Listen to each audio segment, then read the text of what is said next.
बौद्ध जिला कंटामाल ब्लॉक सिमिलीपदर पंचायत अंतर्गत जामुमाल ग्राम कलासी यात्रा अनुष्ठित हो जाइछि। उक्त ग्रामर गोविंद महाकुड़ एही कलासी यात्रा अनुष्ठित करिबारे मुख्य भूमिका निर्वाह करिथान्ते। प्रतिवर्ष कार्तिक मास शुक्ल पक्ष एकादशी तिथि रे एही यात्रा अनुष्ठित होइथाय।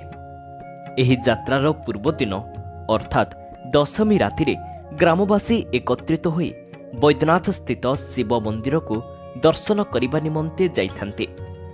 दर्शन करि सारिबा परे पूजा करिथिबा व्यक्तिंक देहरे कुआडू मां आविर्भूत होइथान्ति बोली पुराण कालरू एक विश्वास रहिछि। ग्रामर भलमंद कथा मां निजे कहिथान्ते। अनेक उपवास करिथिबा पुरुष और महिला माने परिवारर किछि मंगल मनासी एही बरुआंक निकटरे अधिया पड़िथान्ति।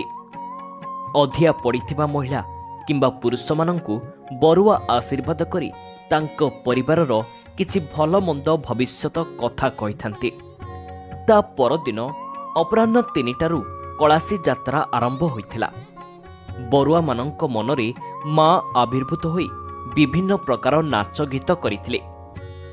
एही यात्रारे कंटामाल विधायक श्रीजुक्त कन्हई चरण डांग मुख्य अतिथि भावे जोग देथिबा बेले अंचलर मान्यगण्य व्यक्ति उपस्थित रही यात्रार मजा उपभोग करिथिले।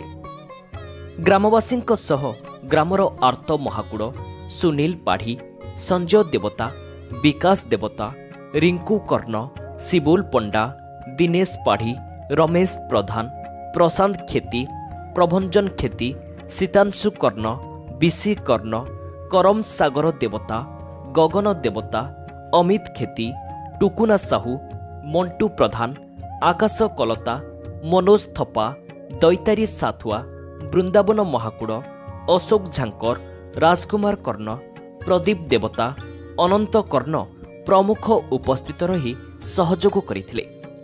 रात्रि रे सांस्कृतिक कार्यक्रम अनुष्ठित होइथिला। एही यात्रा देखिबा पई दूर दूरांतरू लोकमाने आसिथिले। सेहिपरि जुनानी रे मध्य एही कलासी यात्रा देखिबाकू मिलिथिला। कंटामालरू Jyoti Prakash महापात्रंक report, Odisha news now.